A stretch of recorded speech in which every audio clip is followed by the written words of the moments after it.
Bom dia, Jesus. Que esse dia que se inicia seja um dia maravilhoso, um começo de final de semana extraordinário para todos nós.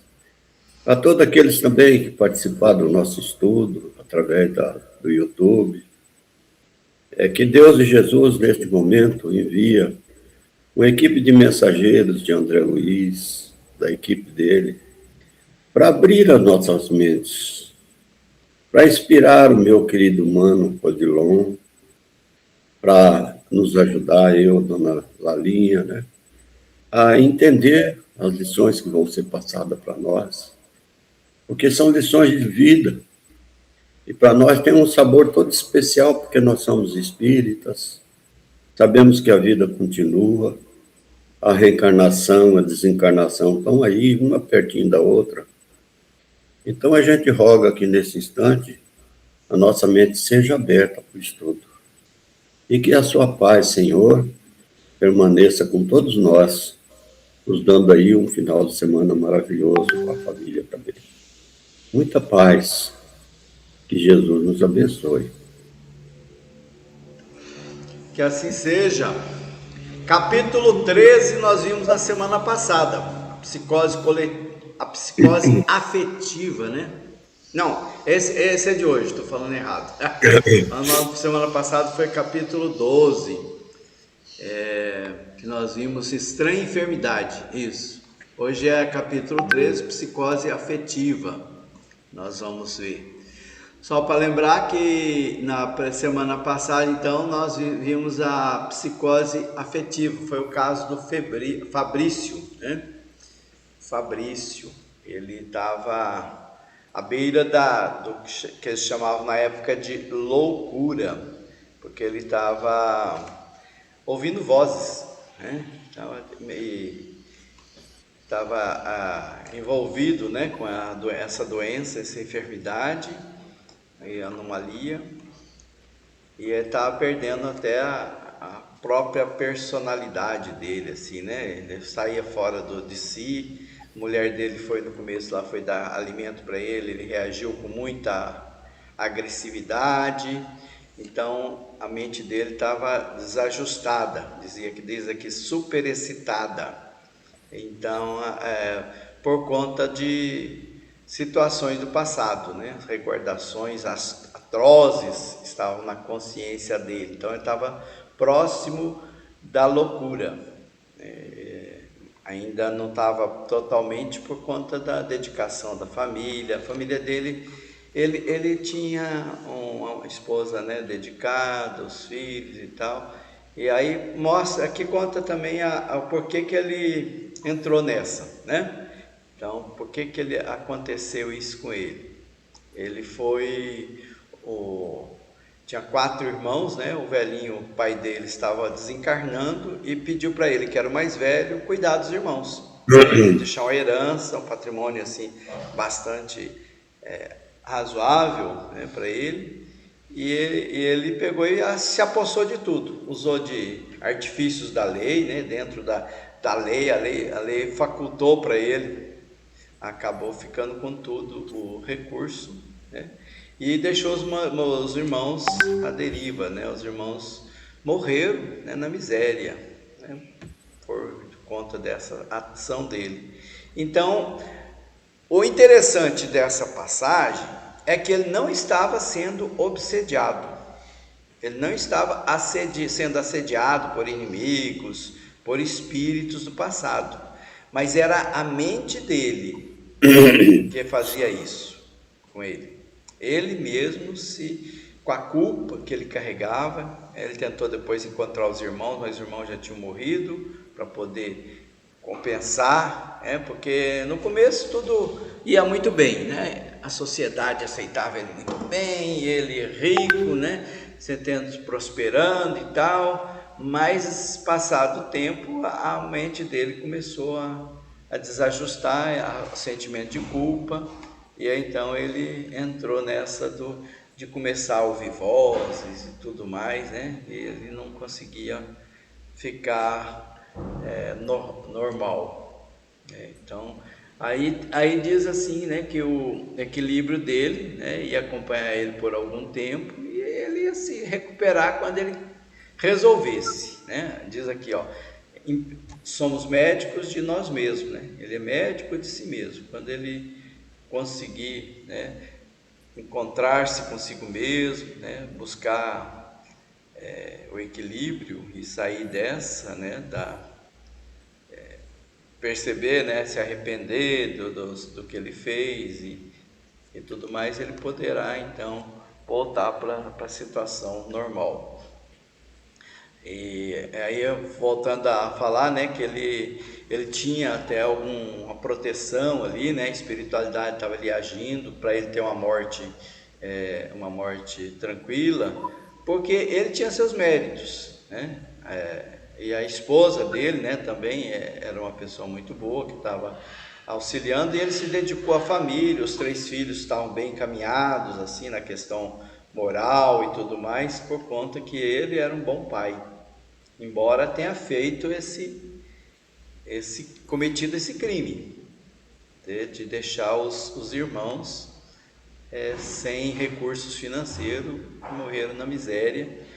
Então ele, por conta do trabalho que ele fez com a família, então ele poderia ter, entre aspas, uma boa morte, né? Os espíritos, a equipe lá do Calderari, André Luiz, e atuar para que ele pudesse ter uma boa morte. E quanto ao erro do passado, ele já estava respondendo por isso. A consciência estava cobrando. A lei de Deus está dentro de nós, como disse Jesus Cristo, e reafirmou a doutrina espírita, né? A lei de Deus está dentro de nós. Então, por mais que a gente cometa os deslizes, contrarie a lei, em algum momento ela vai nos lembrar que nós estamos contrariando e a cobrança vem, né? Para que a gente volte à lei de Deus. E então, no finalzinho do capítulo, ele recebe a visita do Fabricinho, que é o neto dele e que é o pai dele, né, que desencarnou e deixou a fortuna para ele. Então o pai estava ali de novo. Então tem aquela conversa amável, né, com o netinho e tal, para que ele pudesse, já estava partindo, né, desencarnando, e pedindo para o neto orar por ele, e se ele merecia perdão, alguma coisa assim. O neto não entendia muita coisa, porque é criança. E ele então estava mostrando ali que ele estava partindo e que ele iria, o neto ia continuar, né, agora na Terra, e continuar administrando a família que ele ia deixar ali com o recurso que ele tinha deixado, né? Futuramente ele também ia assumir ali. Então esse foi o capítulo da semana passada, né? Hoje é a psicose afetiva. Alguém quer fazer algum comentário, algum complemento desse capítulo 12 que nós vimos na semana passada? Eu diria o seguinte, que 80% das nossas obsessões são obsessão causada por nós mesmos. É uma margem muito pequena, né?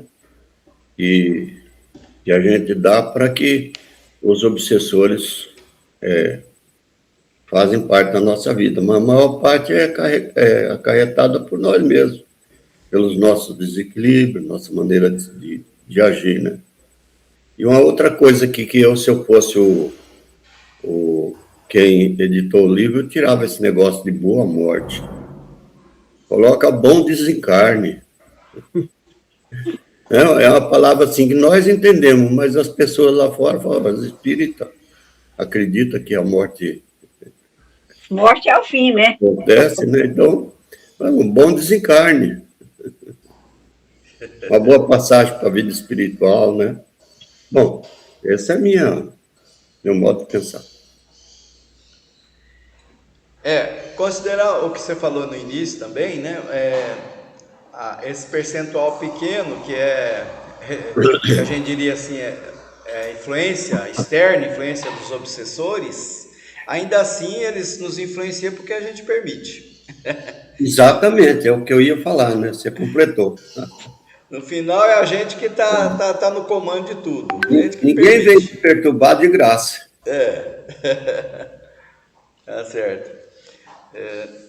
Muito bem. Mas é coerente mesmo, né? Nós usamos o termo desencarne, né? Aqui ele colocou boa morte aqui entre aspas, né, no livro, porque, né, para chamar a atenção da gente mesmo, né, que o Calderaro ali, ele apressou a morte. Ele deu um jeitinho ali, entupiu umas veias aqui, fez uma coisinha ali para por isso que ele falou, né? Como se fosse o anjo da morte, até, né? Ele até usa o termo, né? Que o Calderaro ele agiu, né? Para apressar a morte do Fabrício, que já era o momento dele partir. E é uma coisa assim que a gente às vezes fica pensando, né? Olha só, né? A espiritualidade também não é só para curar, não, ela age para apressar o nosso desencarne. Interessante. Bom, então nós vamos ver hoje psicose afetiva, uma outra situação. Até eu antecipei na semana passada, era um caso de suicídio. Uma irmã quase suicida que estava lá, né? Então, eles entraram na residência dela, né? Antonina, que é o nome dela. E uma residência confortável, modesta, mas uma residência confortável. E ali tinha bastante espíritos infelizes, quer dizer, nós chamamos o quê? Espíritos sofredores, né? Ali tinha bastante entidades sofredoras ali. E ali encontravam a jovem mulher, né? Em pranto, desesperada mesmo, tá? Desespero incoercível, diz aqui, né? E a mente dele, lembrando que esse livro é todo ele dedicado à questão do cérebro, da mente, né? Então, a primeira coisa que ele mostrou ali, a mente dele estava toda desajustada, toda desequilibrada, a mente dela, aliás, né? E então acusava assim extremo desequilíbrio. E aí, então ele estava ali tentando atender ela, pobrezinha, né? Estava precisando de auxílio. Ele colocou a mão sobre a testa, né, da Antonina, e ela aí contou a questão dela, né? Ela é órfã de pai, né? O pai morreu muito cedo e desde cedo então ela precisou trabalhar fora. Lembrando sempre que esses livros são da década de 40, né? 47, então é uma época bem difícil para a mulher até trabalhar, até arrumar emprego era muito complicado, né? Era uma visão mais machista, né, da vida e tudo mais, então eles tinham dificuldades. E hoje a gente tem mais facilidade nessa questão, nessa área ainda que temos dificuldades, naquela época era bem mais complicado. Então, mas ela conseguia um trabalho remunerado, e desde aos 8 anos de idade ela já trabalhava, né, com a mãe e a irmãzinha, tinha uma irmã, né, que agora, né, nessa época, na idade trazendo aqui a história, já era uma senhora, né, menina moça. Então, aos 20 anos, a mãe morreu. Quando ela tinha 20 anos de idade, ela morreu. A mãe desencarnou. Então, ela foi obrigada então a sacrificar mais ainda, né? Trabalhar, auxiliar a questão da irmã que estava na véspera de um casamento, uma irmã um pouco mais velha ia casar, e a Antonina então, desde cedo ela se dedicava a vida dela sempre à família, ao trabalho, e nunca aquela questão dos prazeres da juventude e tudo mais, ou a questão da vida que os jovens da idade dela talvez pudesse ter. E a irmã casou com um rapaz que tinha problema com alcoolismo, né? Hábito da embriaguez, que retornava ao lar embriagado, às vezes violento, né? Que fala distribuir pancadas e a vomitar insultos. Então, a irmã dela sofria com isso também. E a Antonina, sensibilizada com a situação da irmã, ela passou a dedicar mais ainda a casa, a irmã, né? Renunciou à própria vida para cuidar da irmã e dos sobrinhos, que é os filhos da irmã. E então corria os anos, vagarosos, triste, Antonina naquela situação, né, de dedicação. E apareceu na vida dela um rapaz, né, um rapaz estudante pobre, que estava ali tentando fazer medicina, mas tinha muitas dificuldades nessa área, e aproximou-se da Antonina, e a Antonina então se identificou com ele, com as questões das ideias, se mostrou assim muito afinizada a ela, e ela continuou trabalhando e auxiliou esse moço, né, nos estudos, né, na questão financeira mesmo. Então ela contribuiu para que esse moço pudesse continuar os estudos, se devotou a ele com simpatia, né? E depois de 7 anos, né, de estudo, ele se formou, né?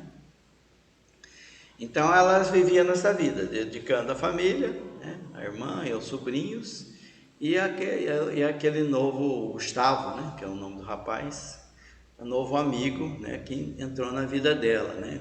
Durante 7 anos, então, ela se dedicou a ele até que ele se formou e tirou o diploma de médico. Quando ele tirou o diploma de médico, ele se voltou, né, a interessar por uma outra jovem, uma jovem que tivesse uma condição social melhor. Afinal, a Antonina era pobre, né, trabalhadora, e ele então falou: eu agora sou médico, né, eu preciso de alguém que seja de acordo com o meu nível. Então pegou e se interessou por uma pessoa e desconsiderou a Antonina. A Antonina, dentro dela, ela alimentava o sonho, né, de constituir um lar, de ter filhos, né, de ter um esposo, e pensava no Gustavo, né? Eles tinham mais ou menos a mesma idade, né?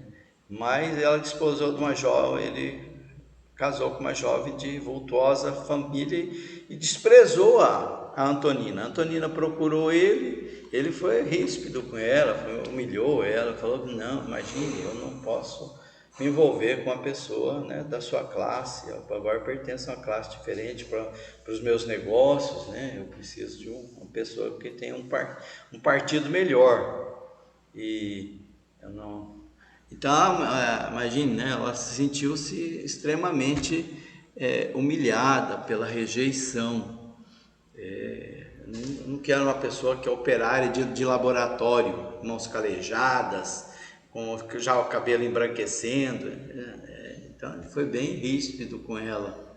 E ela ouviu tudo com muita dor, né, debulhada em lágrimas, diz o André Luiz, sem reação, retornou à residência e no caminho comprou um pouco de veneno. E no outro dia ela pretendia tomar o veneno para morrer, né? Que seria o dia em que estava ali a presença da espiritualidade. Nesse dia, então, ela queria voltar a morrer, né? Desencarnar. Então, aí eles começaram a examinar ela, né? Ali por longos minutos, a espiritualidade ali. A Antonina estava assim chorando, né? O cérebro dela estava em desajuste, tudo embaralhado. E então o André Luiz começou a examinar o cérebro dela e começou a fazer uma leitura dos pensamentos que saíam do cérebro dela.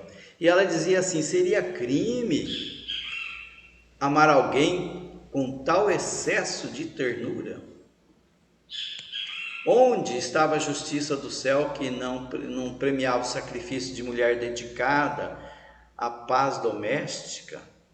Ela estava cobrando Deus, né? Essa que é a verdade, né? Poxa vida, eu me dediquei, eu amei tanto, me dediquei tanto à minha família, meu sobrinho, minha irmã, minha mãe, e agora não encontro, né? Eu queria ser alegre, feliz, como as outras colegas de infância que eu já tive, que eu vejo que estão bem encaminhadas, e queria um matrimônio digno. Então Então, será que isso é pedir muito para Deus, né? Para a bondade divina de Deus? Seria condenável sonhar com a edificação de um lar modesto, um companheiro simples, bondoso, né? Até as aves, elas possuem seus ninhos, por que não eu? Eu não trabalhei tanto pela felicidade dos outros. Por que Gustavo me abandonou? Por que ele não me quer, né? Veja, né, que a gente se coloca assim, né? Como eu sou uma pessoa tão boa, por que a pessoa não me quer? Olha só, né? Sou cheio de qualidades, de virtudes e tudo mais. Por que ele não tem sentido, né, não me querer? Né? Aos calos na mão, os sinais do rosto, né, já não mostrava que eu me dediquei ao serviço honesto. Quer dizer, os calos na mão para o Gustavo era uma coisa ruim. E o rosto e o cabelo já embranquecendo também não era uma coisa boa. Para ela era o símbolo de que ela teve uma vida, né, honesta, dedicada, abnegada. Então aí ela ficou pensando, será que valeu a pena eu sofrer tantos anos, que agora essa felicidade que eu cultivei, né, dentro de mim para futuro, agora se mostra impossível? Não, eu não vou me demorar nesse mundo, o vício aqui é muito injusto isso tudo, né? Eu vou partir, né? Eu vou dar um jeito prefiro morrer a enfrentar o desconhecido. Então ela sentia-se totalmente desajustada, quase louca. Não era mais razoável, pensava ela, né, buscar as trevas do sepulcro do que apodrecer num catre de hospício, porque ela sentia que ela estava indo mesmo caminhando para a loucura mais forte. Então ela estava ali estirada no leito, infeliz, meio com o rosto nas mãos, inspirava-se muita piedade dos espíritos que estavam ali à volta dela. E aí Calderaro interrompeu a leitura que o André Luiz estava fazendo, da mente dela, e falou, nós temos que agir. Nós vamos impor a ela um sono profundo, logo depois da meia-noite, né? Então ele começou a ministrar alguns passes lá, fluídicos, né? Algumas energias, para que ela pudesse entrar naquele sono profundo, né? Através do sistema nervoso simpático, a questão anatômica ali, né? E isso provocou uma certa anestesia, né, nela. Ela tentava, às vezes, ela não queria, parece que dormir, ficava querendo levantar, gritar, mas não conseguiu, porque a intervenção do Calderaro foi muito forte. E então ela não conseguia reagir a isso. E aqueles fluidos acalmavam, e dentro de pouco ela se deixou se dominar pelo magnetismo, como aquilo que nós chamamos de hipnose profunda. Então ela estava sobre um efeito hipnótico ali, adormecida. E então ele manteve Calderaro por mais de meia hora ali, né? Aí duas entidades estavam ao lado da Antonina, parecia assim ter bastante luz, intensa luz, e abraçaram o instrutor, se apresentou. Uma delas, Mariana, era a mãe da Antonina, que tinha desencarnado, né? E estava ali para ajudar. E outra era Márcio, um espírito amigo de Antonina de séculos, de outras vidas. Então os dois estavam ali para tentar auxiliar também a enferma, né?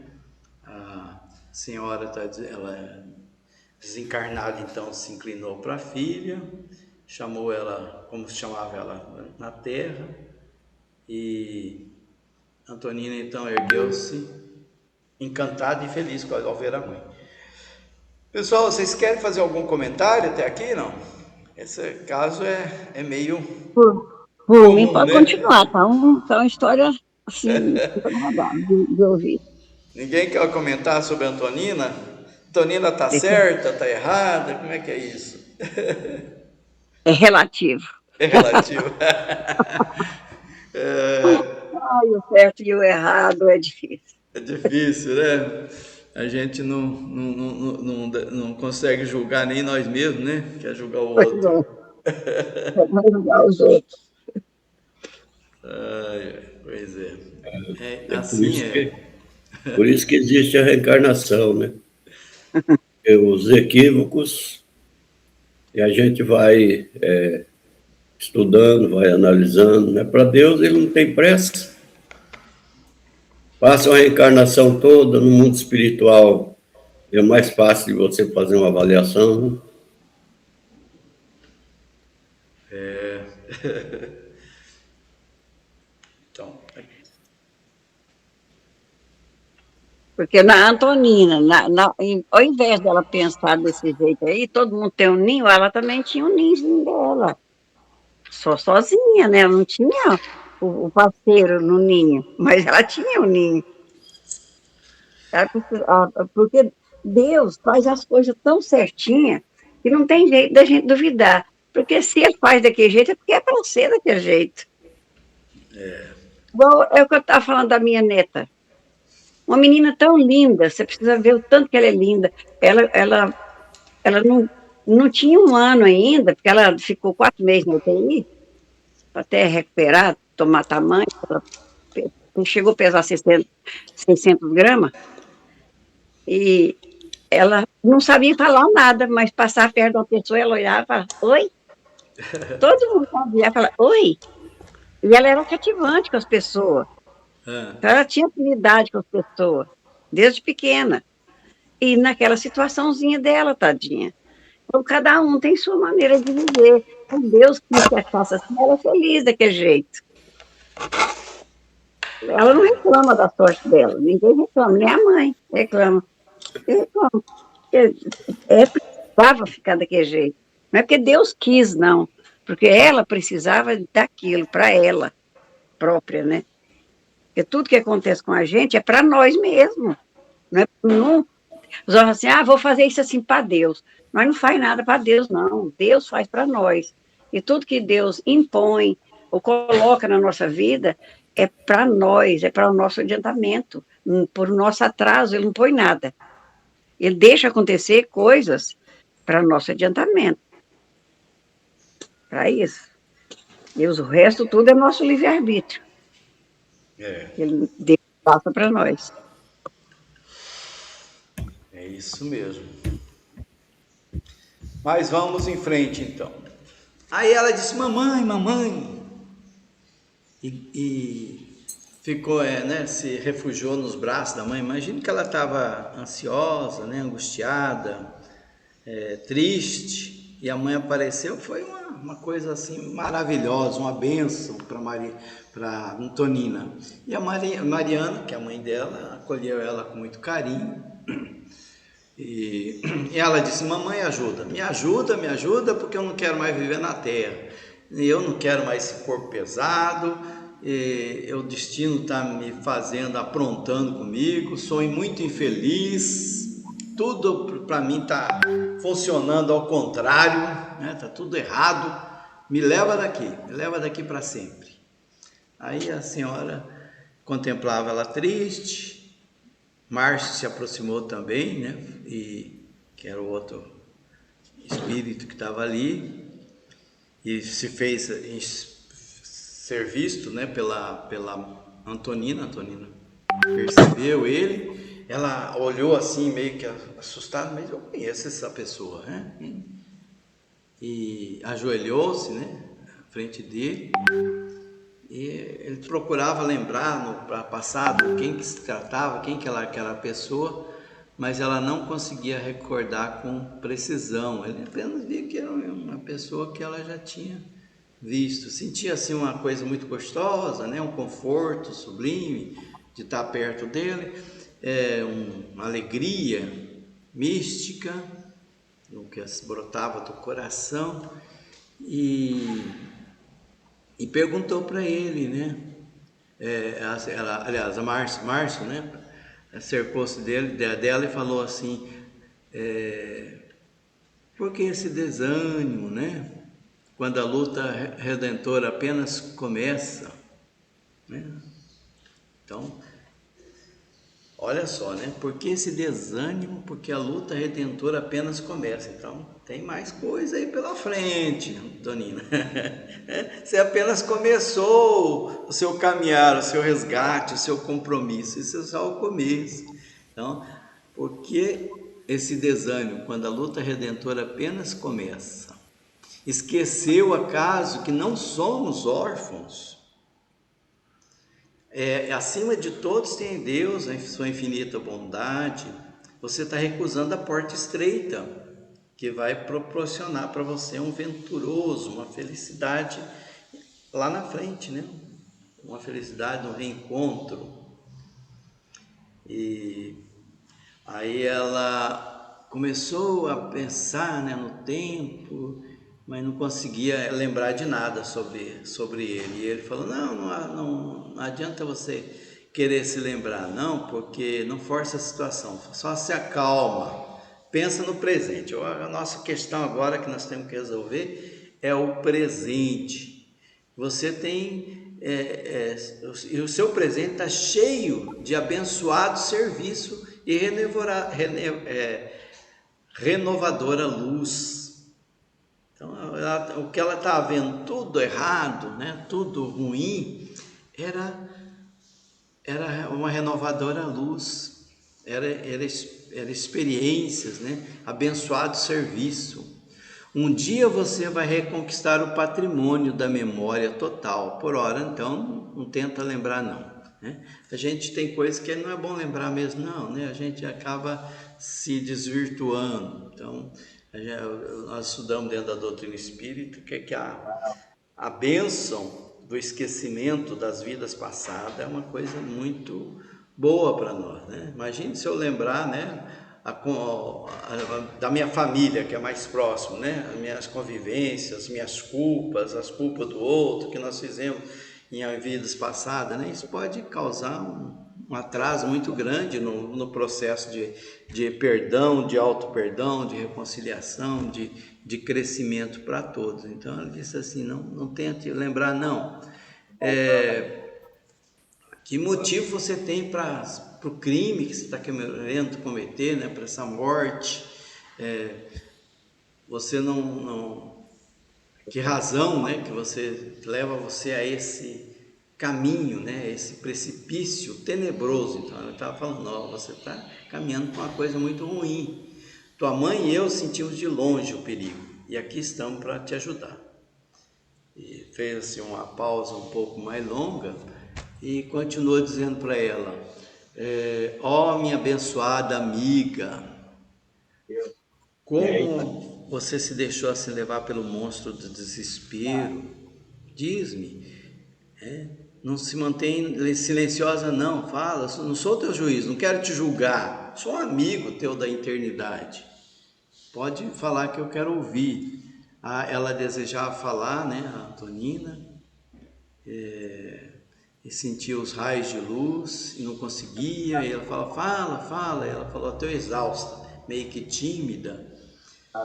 Aí ele diz assim, mas você nunca foi esquecida, você sempre teve amparada, né, sempre teve espiritualidade, né, sempre estava, e você recebeu muitos recursos também da Previdência para esse trabalho que você está fazendo de redenção, que às vezes a pessoa fica se achando, né? Eu estou aqui, né? Estou ajudando minha família, meu sobrinho, isso. Não, é um trabalho de redenção. Você está reparando, você está devolvendo um pouco daquilo que você fez no passado. Então, o trabalho de redenção é isso, né? Eu estou me reconstruindo, estou me reformando através daquelas oportunidades que Deus, na sua previdência, me oferece. Então, o corpo terreno é uma bênção, né, de Deus. Ele oferece oportunidade de trabalho, os laços afetivos, as experiências humanas, tudo são oportunidades que Deus nos coloca. Então, ela ignora, querida, a felicidade, o sacrifício, renegas a possibilidade de amar, o sacrifício ele pode e traz felicidade quando ele é feito de forma amorosa, caridosa, né? A gente se sente realizado em contribuir, né? Quando é uma coisa assim que a gente faz sem esperar o retorno, né? Apenas para ajudar. Então ela está falando, você está deixando de lado a possibilidade de amar, tá? Então você está misturando as coisas, está confundindo o que é o amor, é isso que ele está dizendo. E ela contemplava ele assim profundamente e sentia, né, o carinho, as energias dela, a franqueza fraternal.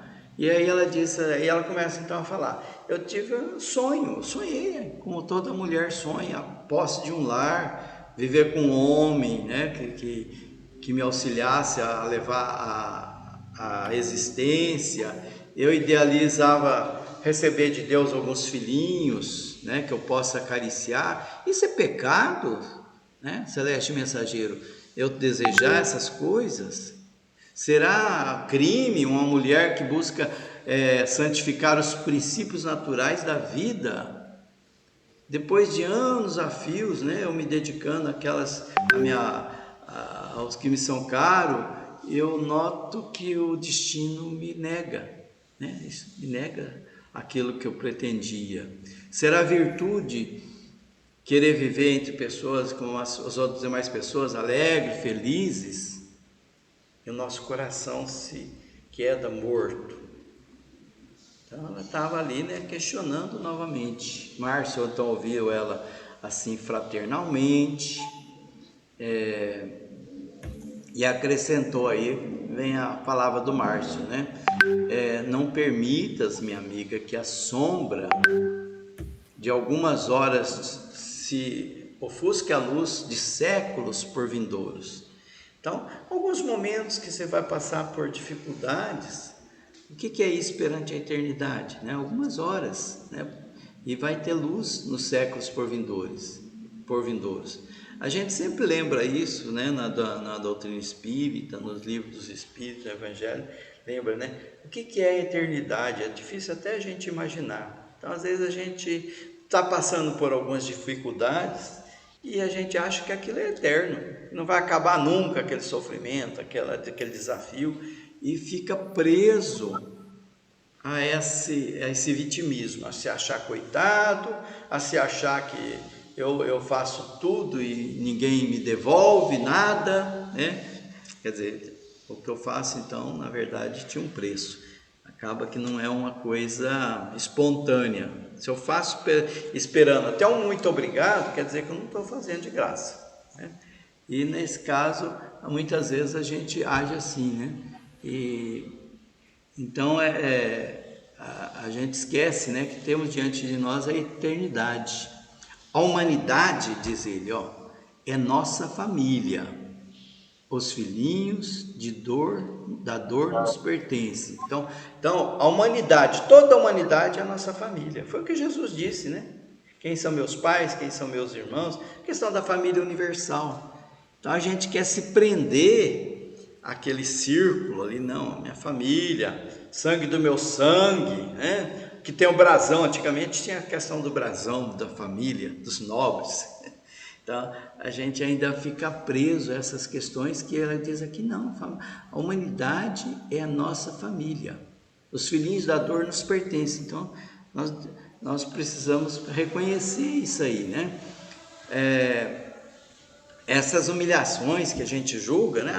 Fui humilhada, igual ela, né? A mulher se dedicou ao Gustavo, e agora ela se sentia humilhada, né? Lá, aquele sentimento de humilhação lacerava a alma dela, e ela desejaria então, né, ir para o plano espiritual, né? Ela via os espíritos ali, queria aquela situação para ela, mas aquela situação daqueles espíritos é preciso conquistar, né? Não é uma coisa assim que vem da noite para o dia. E ela estava nessa situação, querendo. Se há períodos de florescimento nos vales humanos, dentro dos quais nos inebriamos em plena primavera da natureza, existências se verificam, aparentemente isoladas e desditosas, nas culminâncias da meditação e da renúncia, cuja luz nos preparamos para novas jornadas santificadoras.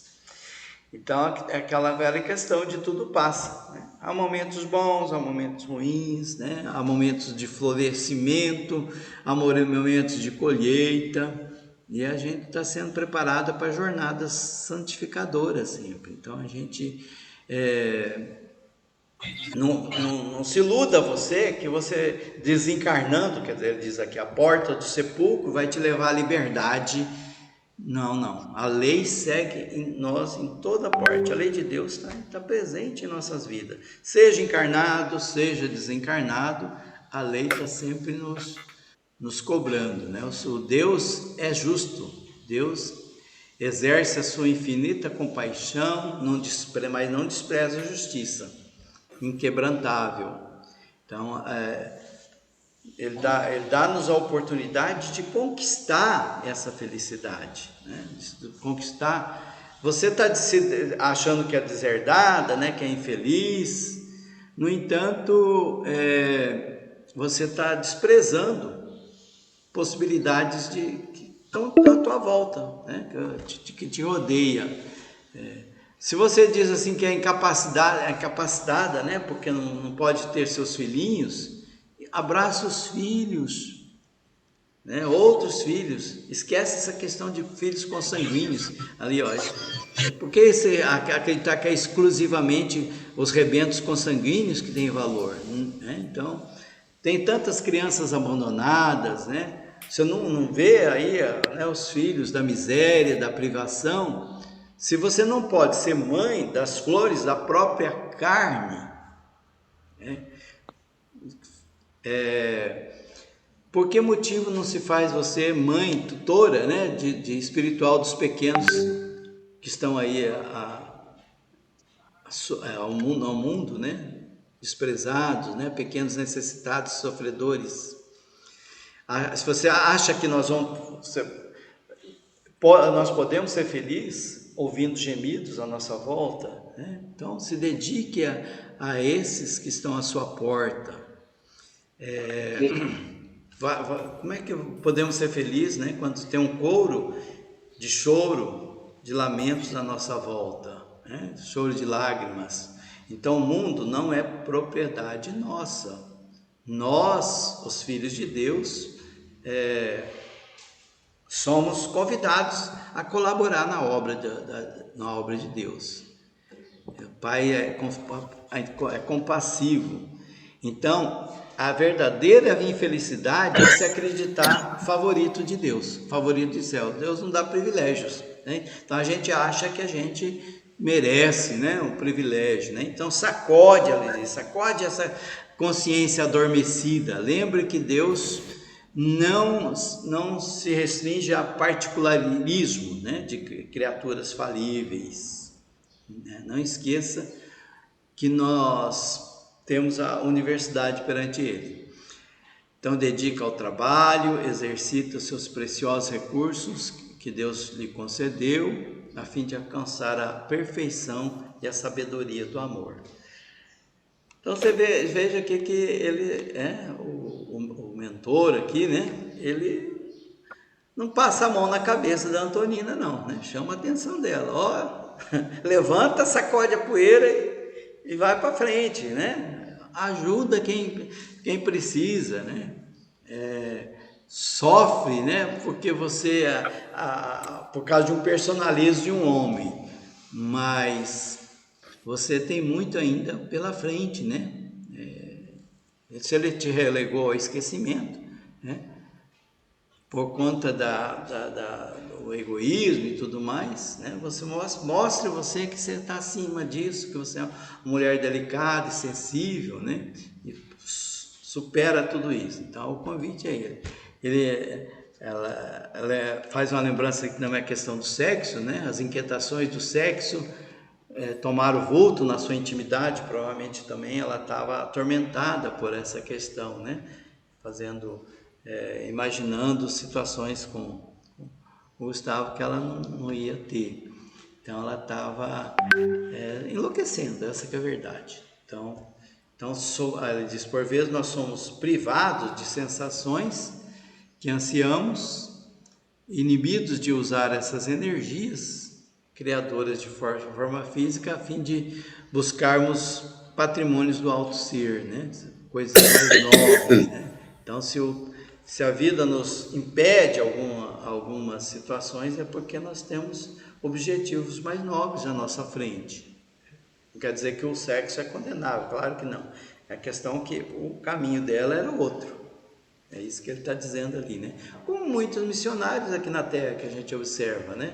Que não constituem a família consanguínea, mas se dedica à família universal, que é esse o convite que ela estava recebendo ali, que provavelmente era o compromisso que ela fez antes de reencarnar, né? Talvez por isso que aconteceu isso dela ter a necessidade de se dedicar aos sobrinhos, à irmã, e depois apareceu esse moço na vida dela, né? E que ela fantasiou que poderia formar uma família com ele, mas no entanto não é esse o caminho dele, né? Dela, aliás, né? Então, às vezes o que tortura a mente humana, né? Diz ele, que encarcera, né, as pessoas, a questão do egoísmo feroz, né? Que por causa do egoísmo, às vezes a gente se perde alguns dias e podendo ganhar ali a eternidade. Então a gente não se deixar levar, né, pelos valores transitórios e pensar na vida eterna, na maior, né, na vida espiritual. E a moça ouvia ele em lágrimas, embevecida pelas palavras, e ele continuava a falar. Nosso tempo está acabando. Alguém quer comentar alguma coisa? Nós vamos terminar esse capítulo na semana que vem. Não vai dar tempo. Aqui a realidade é outra, né? Que é um mundo bem material, onde a gente se apega às coisas da matéria. Agora, no mundo espiritual, não, a realidade é outra, né? E a gente sabe que a verdadeira vida é a vida espiritual, não tenha dúvida. Mas aqui as pessoas têm uma outra realidade, muitas vezes até um tabu a gente falar isso aí, né? A gente fica até meio preocupado, mas existe, a pessoa tem necessidade do sexo, tem a necessidade do prazer. Agora, lógico que tem que ser uma coisa honesta, né? Somente com a sua parceira, com o seu parceiro. É uma outra realidade que a gente vive aqui. Agora passa para a vida espiritual, isso aí perde o valor. Completamente. Se você quer se evoluir, no mundo espiritual já é diferente. Né? Pelo menos eu penso assim, né? Voltando à questão da Antonina, né, e do Gustavo, não nos parece assim, né, que, puxa vida, o Gustavo foi uma pessoa muito egoísta, né? A Antonina tem razão, não tem não? Se a gente fosse, não considerar essa questão, né, nós estamos lendo um livro, né, que direciona a nossa avaliação, né, para ver com os olhos dos espíritos, dos mentores aqui, né? Mas se a gente ouve uma história, uma pessoa de nosso convívio aqui, né, conta uma história dessa, a gente fala, mas que sujeitinho, hein? Como é que faz um negócio desse? Depois que ele se forma, abandona a Antonina, né? É uma coisa grave, né? A gente não ia pensar assim, não? Esses erros existem, né? E a gente está num mundo de provas e expiação. Mas também, às vezes, quem sabe ele agradeceu ela de outras maneiras, que não seja casando com ela. Né? Às vezes, ele agradeceu ela de outras maneiras, né? Orava por ela todos os dias. A gente não sabe. Como diz o ditado, a vida do outro é do outro, não é nossa, né? Então, às vezes, ele agradeceu ela, nós não sabemos, né? Isso aí, só ele mesmo para saber. Não querendo colocar mais Helena Fogueira. Helena Figueira, né? Como se diz, sendo advogado do diabo, aqui na história, a dona Lalinha mostra assim que ele foi muito egoísta. Falou: olha, não quero saber de você, não. Você é feia, tá com o cabelo embranquiçado, a mão cheia de calo, trabalhadora de um laboratório. Não. Eu mereço mais. Mas durante os 7 anos que ele estava com ela, ele não falou isso, não. Não, Recebeu muito bem a ajuda. Nesse caso, ele foi muito egoísta, né? Mas Pois ele não plantou passa para essa ele. impressão pra gente? Se Aham. eu Mas tivesse. nesse caso, ele plantou para ele, né? Ele plantou. Eu estou fazendo essa provocação porque na semana que vem nós vamos voltar a esse assunto e nós vamos ver. Ele Nós plantou vamos essa avaliar isso aí sementinha para ele. melhorzinho, né? Ele plantou a sementinha. Agora vamos ver se ele vai irrigar ela ou vai deixar morrer, né? Porque o nosso lado material, né, o nosso lado venenoso, diz isso, né? Mas como, né? Ele, como Inclusive, médico, essa sementinha, ele pode tanto irrigar ela, como ele pode deixar a sementinha morrer, né? Ele, como médico. inclusive, né, a irmã dela, aqui não fala nada disso, né? Mas digamos que eu fosse a irmã dela, né? Que estava recebendo a ajuda dela e tal, e acontecesse isso com a minha irmã. Eu ia ficar, será que eu ia ficar cheio de amores pelo Gustavo ou ia ficar morrendo de ódio dele? Tomando as dores da minha irmã. Falar, mas que cara, né? Como é que faz isso com a minha irmã? Uma pessoa tão boa, né? Tem veneno também, né? O que a senhora acha? Desse jeito, dava para ser assim mesmo, né? Mas pensando no real, natural da vida, né? Nós somos levados aqui a outros influências, né? Outros valores, né? Que a gente precisa estar Porque bem a atento a isso. aparência, como diz o ditado aqui na Terra, a aparência é tudo, né? Mas nós vamos voltar a essa conversa na semana que vem.